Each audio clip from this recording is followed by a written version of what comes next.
La Porsche 996 est présentée au Salon de Francfort 1997 afin de remplacer la vieillissante 993. Cette auto est la 911 la plus innovante depuis la création du modèle en 1964. Ainsi, elle introduit un moteur flat 6 refroidi par eau et elle reprend les optiques de la Porsche Boxster 986 afin de réduire les coûts de production de l'auto. Ces choix ont valu à Porsche de nombreuses critiques de la part des puristes et le statut de mal aimé pour la 996.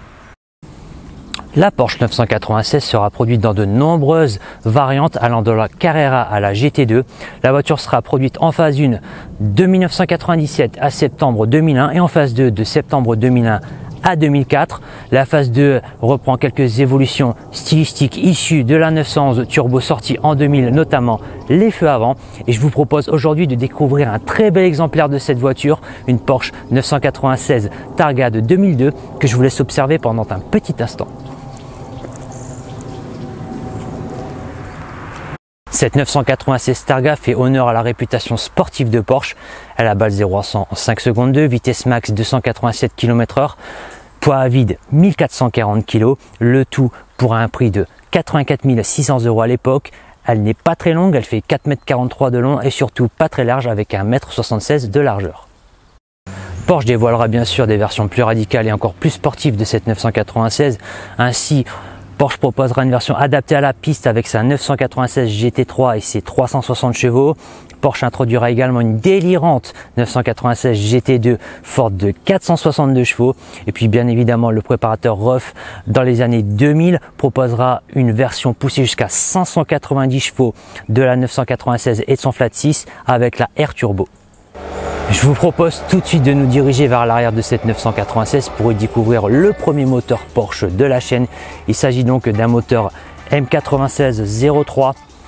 Il fait 3,6 litres de cylindrée, 6 cylindres à plat, 24 soupapes, 320 chevaux à 6800 tours, 370 Nm de coupe des 4250 tours.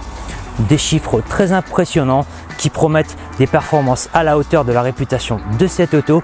Et puis je vous propose tout de suite d'écouter le grondement de ce gros flat 6 Porsche.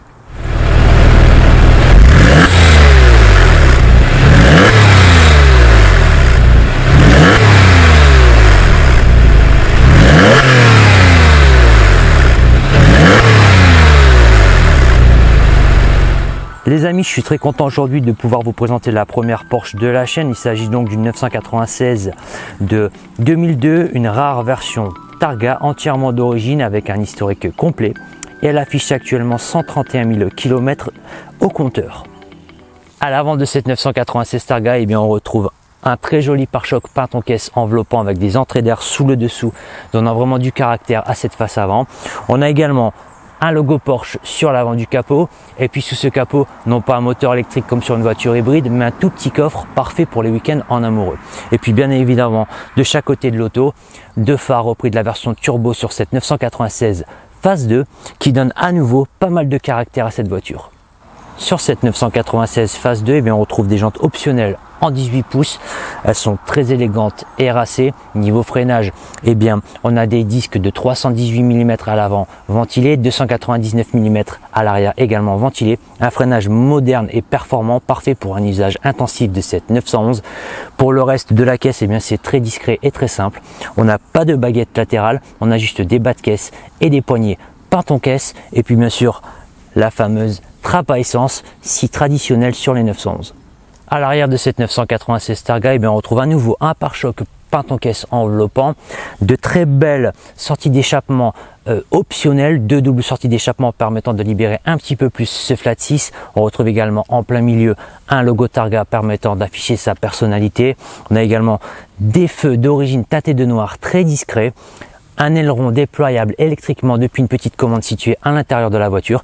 Et puis, chose un petit peu particulière sur cette Targa, une vitre qui fait également office de haillon. À l'intérieur de cette 996, eh bien, on retrouve un tableau de bord full cuir, certes un peu daté, mais en tout cas on est loin de l'austérité traditionnelle des Allemandes des années 80. L'ensemble est très joli visuellement et puis surtout les matériaux utilisés étaient déjà il y a 20 ans de très bonne qualité chez Porsche. Au centre de cette planche de bord, eh bien, on retrouve un écran qui est certes un peu daté, mais qui permet de relayer les informations concernant la radio, la température extérieure ou le GPS si l'auto en est équipée. Autour de cet écran, pas mal d'options. On a ainsi le contrôle de l'anti-patinage, également la fermeture centralisée depuis l'intérieur ou encore le dégivrage arrière. Sous cet écran, eh bien, on a tout simplement un petit range CD, puisque l'auto était encore équipée à l'époque d'un poste CD. On a ensuite tout ce qui concerne les commandes de ventilation et de climatisation automatique. Et puis bien sûr la commande de ce magnifique et très grand et lumineux toit Targa, dont le déploiement ne prend que quelques secondes. Cette 996 est équipée d'un volant optionnel gainé de cuir 3 branches qui invite vraiment à la conduite sportive. Au niveau du compteur, il est assez complet puisqu'on retrouve un voltmètre ou encore la pression d'huile. Et puis bien sûr, tradition Porsche oblige, le contour est centré au centre du bloc compteur, juste devant les yeux du conducteur. Au niveau des rangements, eh bien, coupé sport oblige, on n'a pas grand chose. On a une petite boîte à gants juste devant le passager, sympa pour ranger quelques CD supplémentaires et puis un petit vide-poche à gauche, un petit vide-poche à droite, tous les deux recouverts par un petit couvercle en plastique. Cette 996 est également équipée d'origine de magnifiques sièges en cuir. Alors ces sièges maintiennent très bien, ils sont également équipés d'un système électrique pour pouvoir les régler plus facilement. Et puis juste à côté de ces sièges, eh bien, on retrouve les commandes pour le capot avant, le capot arrière ou encore le haillon. À l'arrière de cette Porsche, il ne faut tout simplement pas être claustrophobe pour pouvoir s'y installer. L'espace c'est vraiment minimum. Les places ont été conçues pour le transport d'enfants mais pas d'adultes. On retrouve une banquette divisée en 2 mini-sièges également gainés de cuir comme les sièges à l'avant. Et puis niveau option, on n'a rien du tout. Preuve que ces places n'ont pas été construites pour le transport d'adultes. Le propriétaire de cette magnifique 996 ne souhaitant pas apparaître dans la vidéo, il m'en a donc confié les clés et c'est moi qui vais assurer l'essai routier.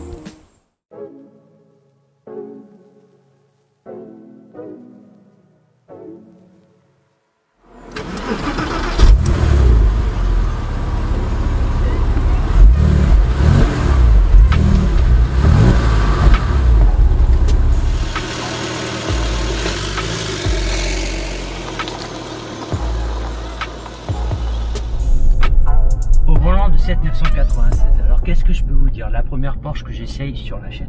Eh bien on peut dire que ce moteur est au final très souple. La voiture est assez polyvalente. Bien sûr, on n'est pas sur un comportement de GTI ni un comportement de GT, mais une vraie sportive. Le moteur se réveille à partir de 4000 tours. Il envoie les watts comme on dit, est censé souffler jusqu'à presque 7000 tours. Bref, 320 chevaux, mais un vrai régal avec seulement 1440 kg sur la balance. On est donc sur une route secondaire, on est à l'arrêt, on va repartir jusque 80, il n'y a personne devant moi, personne derrière moi. Écoutez la sonorité du flat 6.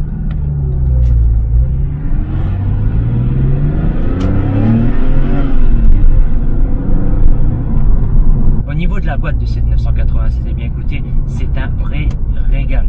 J'ai conduit pas mal de BMW sportives avec des boîtes très précises, c'est encore mieux ou presque similaire à une boîte d'M3 E36 ou E46 et j'en suis très content. Bref, c'est génial.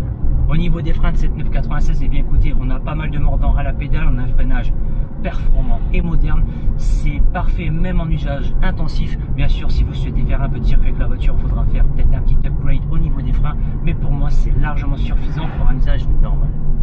Et puis au niveau consommation de cette 996, eh bien écoutez, bonne nouvelle, la voiture ne consomme qu'environ 11 litres en mix, contrairement tout simplement au flat 6 refroidi par air qui avait tendance à consommer facilement 16-18 litres. C'est une très bonne nouvelle car on peut utiliser facilement cette 996 sans se ruiner. Et puis niveau châssis, eh bien écoutez, les Porsche 911 d'ancienne génération ont la mauvaise réputation de partir tout droit dans les virages.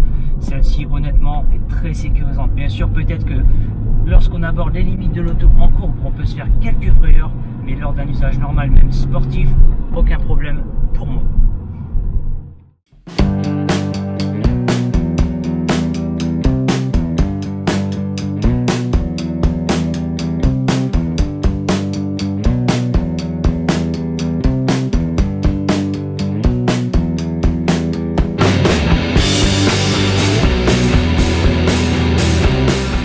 cette 996 constitue-t-elle un bon investissement? Eh bien, j'ai déjà parlé du cas des 911 dans une autre vidéo. Si vous vous souvenez bien, je vous ai dit qu'il y a eu beaucoup de Porsche 911 qui ont été fabriqués. Beaucoup sont encore en train de rouler car elles ont été bien entretenues tout au long de leur vie.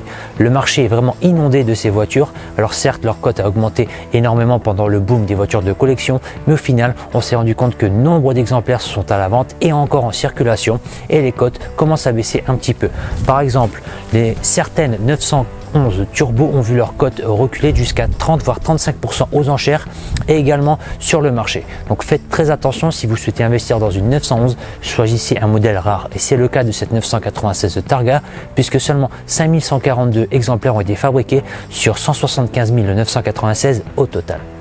Si vous souhaitez acheter une 996, faites attention, entre 97 et 2005, les moteurs M96 et M97 ont connu des problèmes de roulement IMS. Ces roulements sont tout simplement mal lubrifiés, ce qui peut entraîner une casse moteur. Donc si vous achetez une de ces voitures, vérifiez que l'IMS a déjà été changé. En général, l'embrayage est changé en même temps que l'IMS, mais l'embrayage peut également fatiguer. Donc faites attention également à l'embrayage lors de votre achat.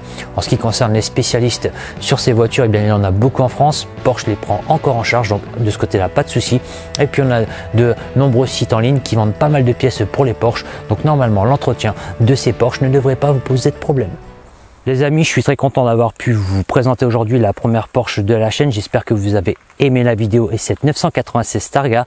Je vous invite à aller voir les photos supplémentaires de cette auto sur Instagram. N'hésitez pas à liker la vidéo, à vous abonner. C'était Alex pour Overdrive AM. Je vous dis merci et à bientôt les amis. Ciao.